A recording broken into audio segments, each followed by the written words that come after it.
Doctor Bhimrao આંબેડકરનો જન્મ 14 April 1891ના રોજ મહુમાં થયો હતો.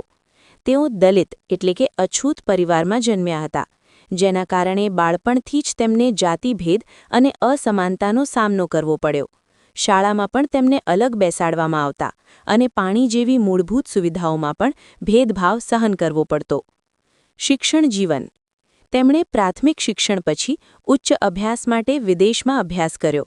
તેમણે કોલંબિયા યુનિવર્સિટીમાંથી પીએચડી મેળવી અને લંડન સ્કૂલ ઓફ ઇકોનોમિક્સમાંથી પણ ઉચ્ચ ડિગ્રી મેળવી.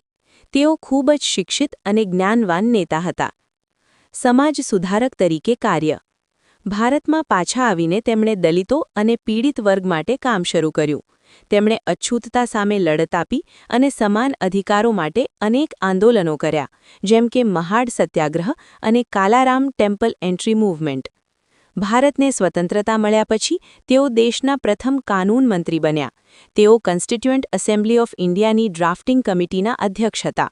તેમના માર્ગદર્શન હેઠળ ભારતનું બંધારણ બનાવાયું, જે સમાનતા, સ્વતંત્રતા અને ન્યાય પર આધારિત છે. ધર્મ પરિવર્તન. ડૉક્ટર આંબેડકરે 1956માં બૌદ્ધ ધર્મ સ્વીકાર્યો અને લાખો લોકો સાથે ધર્માંતરણ કર્યું. આ ઘટનાએ સમાજમાં મોટો પ્રભાવ પાડ્યો. અવસાન.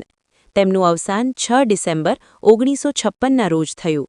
તેમ છતાં તેમના વિચારો અને કાર્ય આજે પણ જીવંત છે. આજ સુધીનો પ્રભાવ.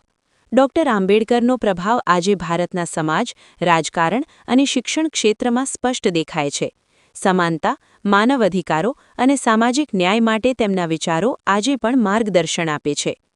તેમને સન્માનમાં દર વર્ષે 14 એપ્રિલે આંબેડકર જયંતિ ઉજવવામાં આવે છે. 1990માં તેમને ભારત રત્નથી સન્માનિત કરવામાં આવ્યા. નિષ્કર્ષ. ડૉક્ટર આંબેડકરનું જીવન સંઘર્ષ, શિક્ષણ અને સમાજ સુધારાનું ઉત્તમ ઉદાહરણ છે. તેઓએ બતાવ્યું કે મુશ્કેલીઓ હોવા છતાં દ્રઢ નિશ્ચયથી માણસ સમાજમાં મોટો બદલાવ લાવી શકે છે.